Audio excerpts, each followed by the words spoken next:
We have committed to reducing class sizes, and schools are now it's kind of the basis of one teacher for every 23 pupils, which I think is historical, and I believe that the ratio, I really want to welcome this.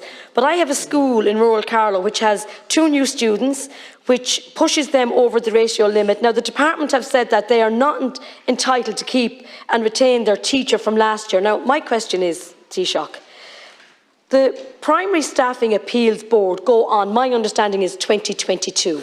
And the school are telling me that they have to, even though the department know that they had the number, but they have to submit a new staffing appeal to the June meeting of the Primary Staffing Appeal Board. I would ask you, Taoiseach, common sense prevails. The school has the teacher. They have all the children for 2023. Why are the Primary Staffing Appeals Board going on 2022? It just doesn't make sense. So I would ask you, Taoiseach, now I have spoken to Minister Norman Foley about this, but I would just ask you, please, this is an issue that I feel is probably coming across all other schools as well. Thank you. Deputy Michael Moynihan. On the staffing levels raised by Deputy Murnane-O'Conno, she's right to say that we have more teachers now in Ireland than ever before, and pupil-teacher ratios are at or close to an all-time low. On the specific issue, I'll have to come back to her. I just don't know enough about it and don't want to give an incorrect answer, so I'll ask Minister Foley to come back with a detailed reply.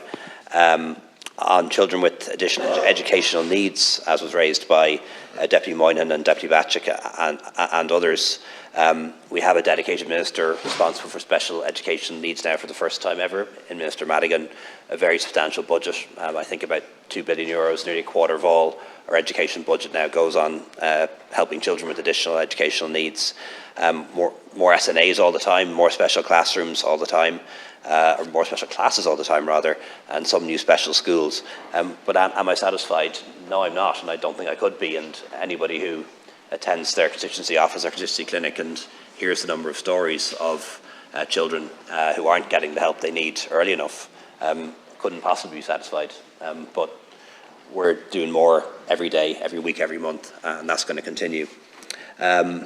Just in relation to the issue of teacher shortages, which are occurring in many schools, raised by Deputy Barry, accept that this is an issue. I know of quite a number of schools, not just in my own constituency, but in others where student choice and subject choice has been restricted.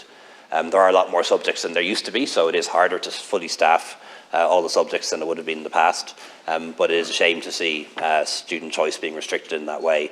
It's one thing not to offer a subject, it's another thing to take it away. And I know that's happening in certain instances too. Mr. Foley is working on this and seeing what options are available. But as is the case across our economy, public sector and private sector, low-paid jobs and well-paid jobs, we're at full employment. And there are shortages across the board, and even increasing pay doesn't necessarily solve the problem because of full employment, and that's particularly the case when you've an international labour market for particular skills. But anything we can do that we believe will work, we will do. I can't go into the details of the individual case that Deputy Boyd Barrett raised without knowing the details. But if he wants to pass them on to me, I'll see if we can get a reply from the Minister for Housing on that specifically. And then just in relation to matters that Deputy Tobin raised, I think he's right. If children are engaged in violence and serious crime, there have to be consequences, but I really think that it has to be done on an individualised basis. Nobody wants to see a child being criminalised or getting a criminal record or having to be put in detention, and that's why there are alternatives in place. But it does depend on the individual case, the gravity of the crime, the circumstances around it, and what's best for the children involved.